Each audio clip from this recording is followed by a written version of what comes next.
Welcome back. Today, we're focusing on the issue of transferring the ranch from one generation to the next. Of course, the first step is having another generation that is interested in coming back to be a part of the ranch and having enough of a business for everyone to make a living.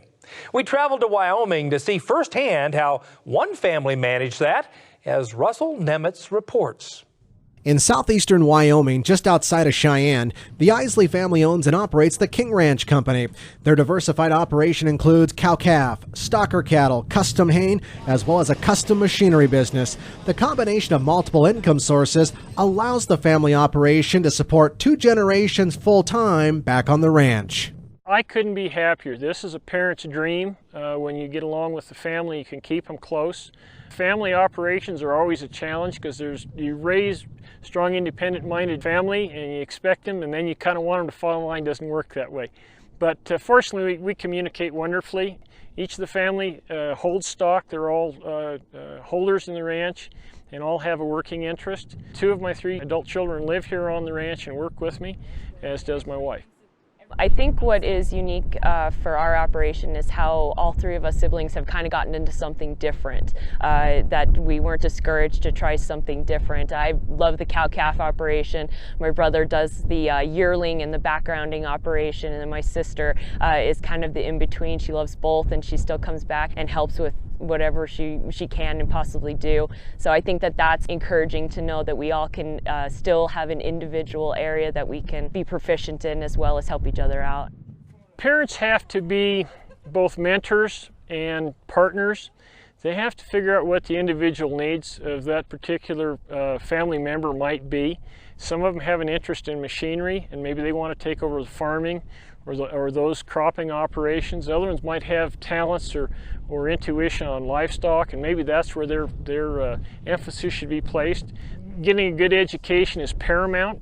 I think getting a background is important so you can relate and find out what some folks are doing. Sometimes other folks have already invented the wheel. You don't need to try to do it again by yourself. Well, I kind of joke about my education just a little bit because I went to school for 6 years and got a bachelor's and master's in agriculture business and agriculture economics, and then I come home to ranch.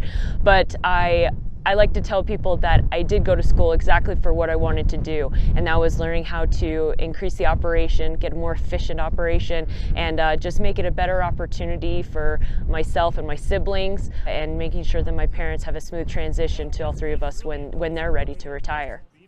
The ranch's diversity allows each family member to focus on their passion, but also provides a chance to try new things. The Isley family members all agree that this freedom to expand creates ownership and satisfaction among each other. We have a lot of things happening around us. We have the city owns property. There's an oil field next to us. The wind farm is on our extreme border.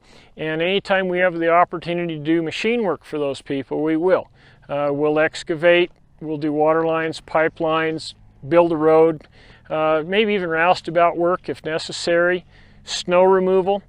We also do custom haying, and some of that we sell, some of it we do on a crop share basis. That adds to our ability to purchase newer, nicer machinery and not carry it all on the weight of the livestock. It makes it more comfortable and more fun for the family members who are involved in the operation. I like the diversity. I like the different things this place has been able to do, because yeah, if maybe feeding cows isn't your thing, or doctoring or playing vet and taking care of the sick animals isn't really your thing, you know, you can work on machinery or you can work on farming. They do the construction business now. You know, I have some interest in that, so I like that aspect of it. And if other operations can maybe learn from that and diversify a little bit, and maybe they'll find their niche. There's something they really like. And just even going down into a niche specifically, maybe the ranch that you work at or your operation isn't working anymore. There's other things you can pursue, other things you can look into. The Isley family members all recognize that diversification is crucial to the success of their operation. Mark attributes his early success as a young producer to finding a specialty market, and he encourages young producers today to do the same. I think there's some great opportunities for young people. As we're watching operators continue to get older and older in this country, there are some opportunities for young people to step in. They have to be creative. They have to think outside of the box, if you'll excuse the cliche. Look for enterprises that might fit. niche markets that might fit. That's how I got my start with, was niche markets. No one did custom hay work in our part of the country, but it worked for me to get into the cattle business. We get to think outside the box here. If something doesn't work, we get to try something new and different. And maybe just the freedom of it it's cool. It's different, it's unique. Family members working together for a bigger thing than themselves. This operation has taught me that you can survive and you can adapt even with changes in the world. You can always expand it and make it better, make it easier. You don't have to always work harder, you can always work smarter. And that's what I think is important about this place. It's kind of taught some life lessons, and you still get to work with the family. Reporting from Wyoming, I'm Russell Nimitz for NCBA's Cattlemen to Cattlemen. Why not join the Isley family as members of NCBA? It's easy to do, and there are some outstanding member privileges and discounts. To find out more, visit the website beefusa.org.